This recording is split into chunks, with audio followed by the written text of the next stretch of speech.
यूरोपीय देशों में बीते कुछ सालों में इस्लामोफोबिया काफी तेजी से बढ़ा है।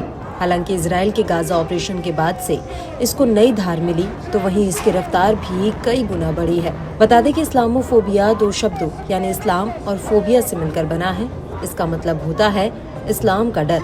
ऐसा दावा है कि गाजा युद्ध के बाद से यूरोपीय देशों में रह रहे मुसलमानों को कई तरह के जुल्म सहने पड़ रहे हैं। बावजूद इसके गाजा के समर्थन में यूरोपीय देशों में जमकर रैलियां भी निकाली जा रही हैं। साथ ही फिलिस्तीनियों के समर्थन में प्रदर्शनों की बाढ़ सी आ रखी है। इससे यूरोपीय देशों का बड़ा तबका इस तरह की गतिविधियों को शक की नजरों से देख रहा है। इसके अलावा मिडिल ईस्ट में पिछले कई सालों में उपजे तनाव से मुस्लिम आबादी यूरोप की ओर शिफ्ट हो रही है। इससे भी कई यूरोपीय देशों में इस्लाम धर्म के बढ़ते लोगों को लेकर चिंता बढ़ गई है। बात करें जर्मनी की, तो यूरोप के इस बड़े देश में मुसलमानों की संख्या में लगातार इजाफा हो रहा है, जो कुछ लोगों में डर पैदा कर रहा है। इसके खिलाफ अब प्रदर्शन भी होने लगे हैं। लेबनानी मीडिया आउटलेट अल मयादीन की रिपोर्ट के मुताबिक गाजा युद्ध शुरू होने के 6 महीने के भीतर जर्मनी में मुस्लिम विरोधी भेदभाव अपराध 2 गुने से भी ज्यादा हो गए।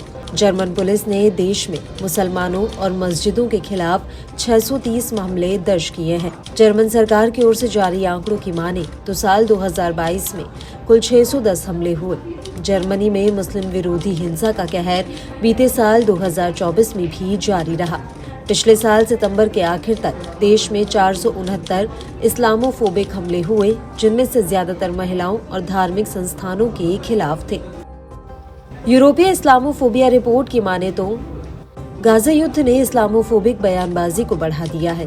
फिलिस्तीनी एकजुटता को चरमपंथ के रूप में पेश किया जा रहा है।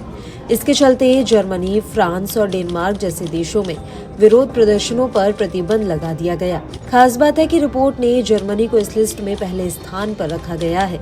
बता दें कि पश्चिमी देशों में कहीं भी फिलिस्तीन विरोधी दमन इतना क्रूर नहीं है जितना कि यूरोप की सबसे बड़ी अर्थव्यवस्था वाले जर्मनी में देखने को मिल रहा है।